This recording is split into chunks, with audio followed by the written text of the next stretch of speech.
Greetings and welcome to the Xperia 1 Mark 4, 5, 3? Which one is it? We will never know, right? Alright, fine. This is a 1 Mark 3. Or 1 Mark 2, I'm sorry. See, I just confused myself there. This is an Xperia Pro I. And these two devices have a lot in common, even though this is technically based on, I think, the Mark 3? This is based on the Mark... Well, this is the Mark 2. I think this is 3 or 4, I forget which one. But, look.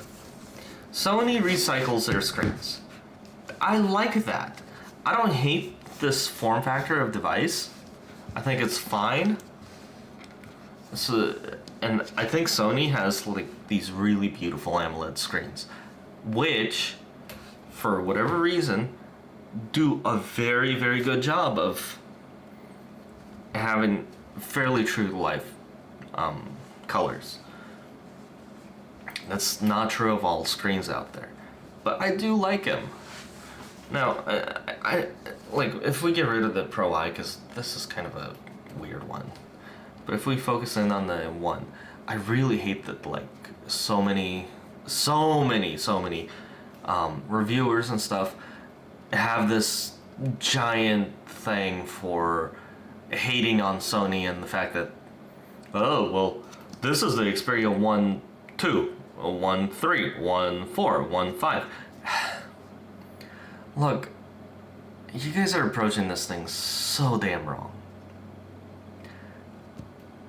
This is a Pro I. It's just, I got a feeling like the Pro series is just kind of Sony's way of playing around with phones and just kind of seeing what works. But this, the 1 series, right? It's not the 1 Mark, or it's not the 1 2, or it's the 1 Mark 2.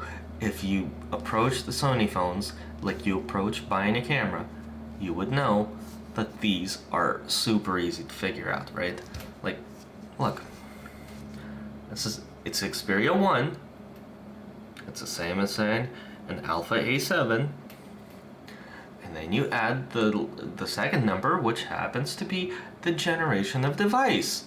So this would be the Mark II, right? If you get an A7 Mark II, it would be an A7 II, or whatever. They use Roman numerals. That one's a little bit confusing, but for the most part, this is fairly easy to figure out, right, folks? It's not like, oh, I don't know. Let's see. This. It's not like this. This is an iPhone SE.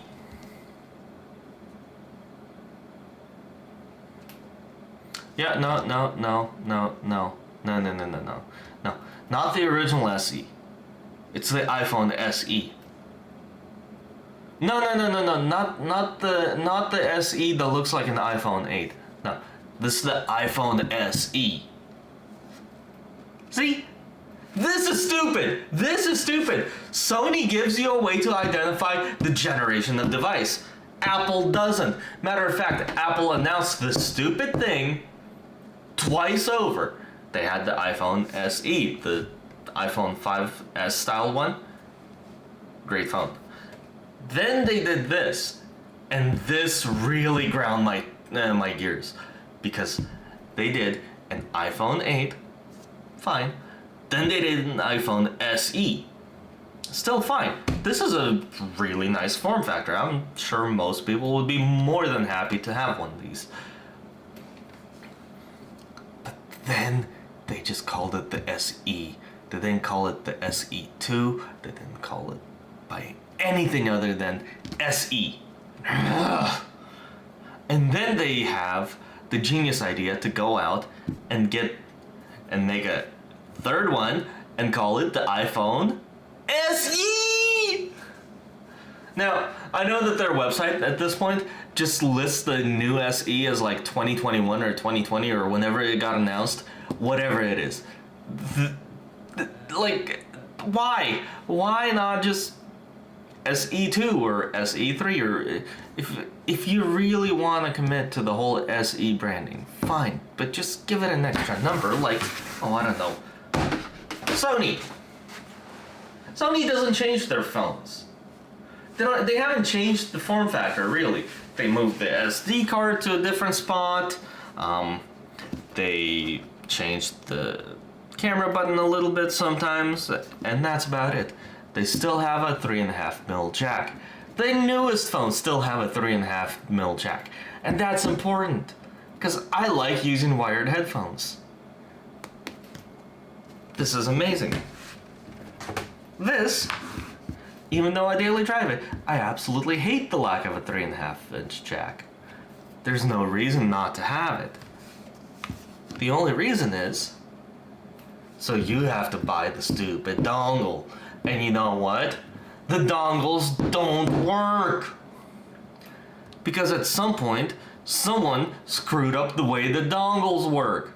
There's passive and active dongles, turns out. And this thing will not accept some of them. Which ones? I have no idea. It's a total crapshoot.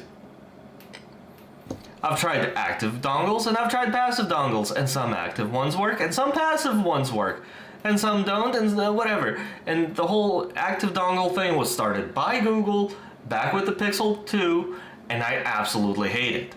Like, just make all of these things pass audio out through the thing and into a dongle, and that's it.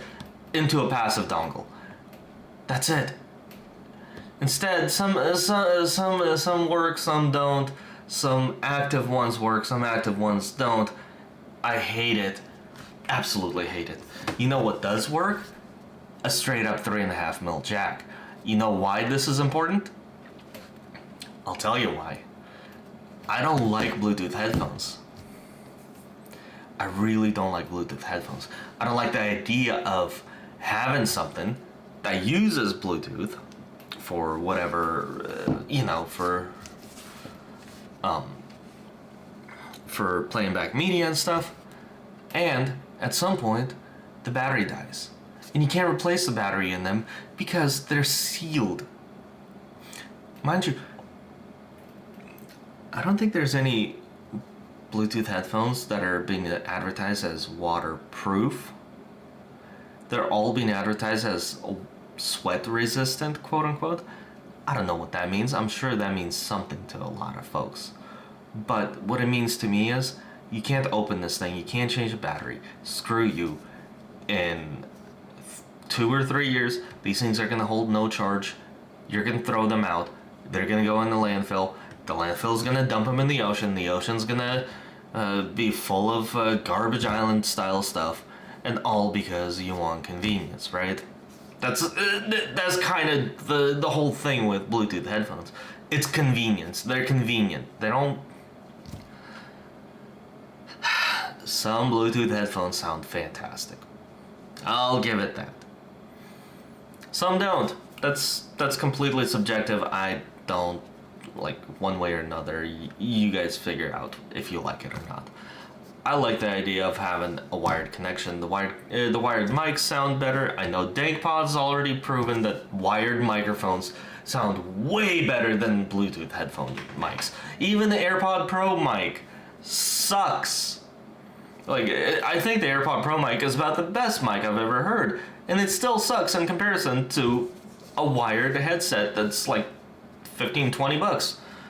That's really... That should say a lot. And it all comes down to the fact that you can't carry as much bandwidth over Bluetooth. That's it, right? A wired connection, you have almost limitless bandwidth as far as audio is concerned, coming in and out. The other thing is, I like having 3.5mm jack, because every once in a while, I'll end up somewhere where I gotta plug into a audio mixer. This, like a 3.5 jack, works so good. You can plug into almost anything at this point, right? Bluetooth, some mixers have Bluetooth built in, some mixers don't. Most venues that would have an audio mixer probably don't have the latest and greatest mixer, and if you if you've tried ordering anything from Yamaha or really anybody else lately, you'll find out that the stuff that you would want to order, completely unable to order it, or it's back ordered for a year or 2 or 3 or whatever it may be. The audio industry is absolutely crazy right now.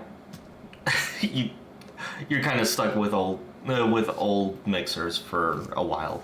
So sadly, that like you gotta have I gotta have a 3.5mm jack. Now look, Sony. I love the phones. The batteries are amazing in them. Like, I don't know what they do with the battery care on them, but this phone's been actively used by me or someone else, and at times probably abused in terms of charging or not charging and draining down to 0 and whatever. Never has it been set to charge to a certain amount. It just gets a full charge. And the battery in this, if you look at AccuBattery, still reports 102% capacity. I'm sure a lot of it has to do with the fact that Sony undersizes the capacity or underrates the capacity on their batteries a little bit. So, the whole under promise and over deliver thing is very real with Sony's batteries.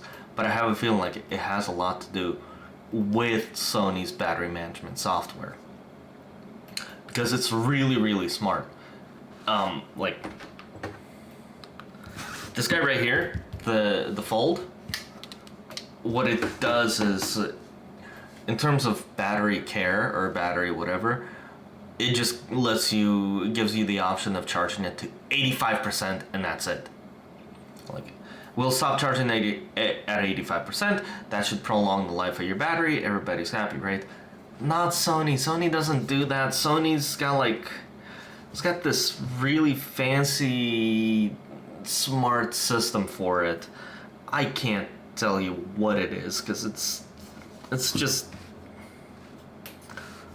I can't think of any way to explain exactly what the whole system is, but I can tell you that I know for a thing that it's called battery care. Oh, and I can't do it. I can't do it here. So like, it obviously lets you set the charging limit on it, but it'll also let you set a time by when you're gonna wake up, so that the phone charges at whatever rate it chooses to, just to get you to a full battery when you wake up. That's really, really smart. If you're gonna be doing 8 hours of sleep, you might as well just slowly charge the device, or quickly charge it to, let's say, 70%, and then the last 30 you can charge it at a trickle charge, as long as it gets you to when you're waking up. I love that. Like, this thing's a year old and it's still reporting 100% battery health, right? I've had like a XZ2 compact that I got off eBay for just, I think it came from whatever, just a random lot of phones. But I got that phone, I used it for a couple days. I always load AccuBattery onto the phone because, hey, I would like to know what sort of health you're in, right? The phone it went through about 10 charge cycles before I could really figure out if it's a decent battery. And it just reported something stupid like 95% battery health on a phone that was, at the time, 5 years old. And this thing looked beat, right? It looked beat. There was scratches all over the phone. There were giant dings or little pot marks or whatever all over the frame of the phone. It was just really, really interesting that, hey, here's this 5-year-old phone and the battery is reporting 95% health. I can only assume that the battery optimization stuff really worked. it really worked. I don't know if that's true. That's kind of like that's a sample size of one, right? And I can't confirm. Maybe the person that had that phone beat it up on the exterior, but they really cared about charging the battery or keeping the battery alive. But look, Sony phones, I don't understand the hate for them. They have amazing camera software. They have amazing camera software if you're willing to set up the shot. There, all right, fine. I'll say that. The autofocus is absolutely incredible. Even on this thing, the autofocus is just crazy, right? This thing will do 4K video, and as far as I'm aware, it probably has the same sensor as this, so it'll probably do the same video as what's filming this thing. Like these phones are just such a beautiful thing. I just wish Sony would kind of commit to updating the software on them for far longer than they have. This one, it's on the Android 12 and it's a fairly recent patch. This one's on the Android 12 and hasn't gotten an Android patch since June of last year, 2022. Now, I know we had a pandemic in the middle and, like, you know, everything slowed down, everybody's working from home and whatnot, but I think this is as far as this phone goes. Android 12 is all it's going to get. That's it. That's the end of its life. Could you use it without updating to the latest firmware? Yeah, absolutely. I mean, I have a Note 9 that I use fairly regularly if I want to carry two phones for work. Oh, well, I do carry two phones for work. I have a Note 9 and I use that every once in a while because I like the form factor. I like the S Pen, and that thing's stuck on Android 10. I haven't really found a reason to update. Well, there's a couple little minor things that came through in Android 11 and 12, but like we're all the way up to 13. You're 3 versions behind. At some point, you start questioning the security of that, right? Most malware, most stuff like that, it's targeted at not the latest software version. It's usually about as far back in the software as you can go, because those are the easiest things to target. I don't know. I don't take security advice from me. I know that my OPSEC has a lot to be desired. A lot to be desired, just like Sony software. Look, they give you a clean build of Android, but then they add stupid stuff that you can't uninstall. Call of Duty, Tidal 3 months free, and my favorite cancer, Facebook. Sony, you are targeting your phones at somebody that's supposed to be a professional, somebody that's gonna be that's gonna want to fiddle around with the camera software. You are not targeting your phones at somebody that's gonna want a phone it's got all this stuff preloaded. Those people are buying gaming phones. All right? Can we please like, this isn't a cheap phone. Like, these aren't cheap devices. Sony devices are not cheap. I feel like it feels like they're built to last a very long time though. And if they're not cheap and they're built to last a very long time, give us good software and stop loading up with bloat. I can't buy this from a carrier. I can't buy it from Best Buy. I have to buy it from Sony. At least last I checked, Best Buy, my local Best Buy, does not have a Sony phone display. They have OnePlus, they have Motorola, they have, you know, all the weird ones, all the really weird ones like Blue, and I think they had some other stuff that was like super off-brandy looking. I don't know. This is not an off-brand thing.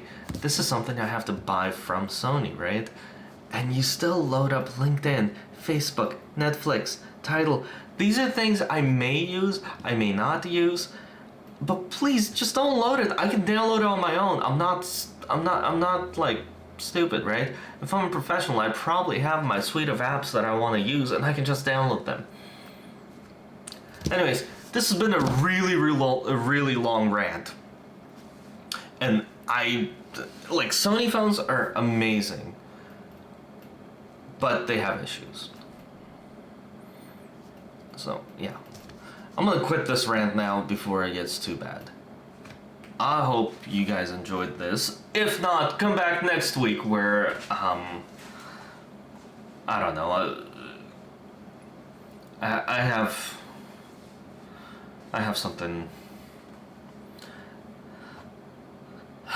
something painful to deal with.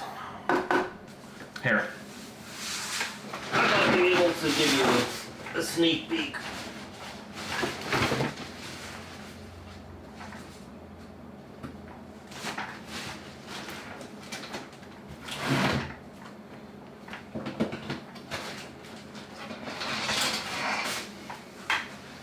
There we go. There's a sneak peek.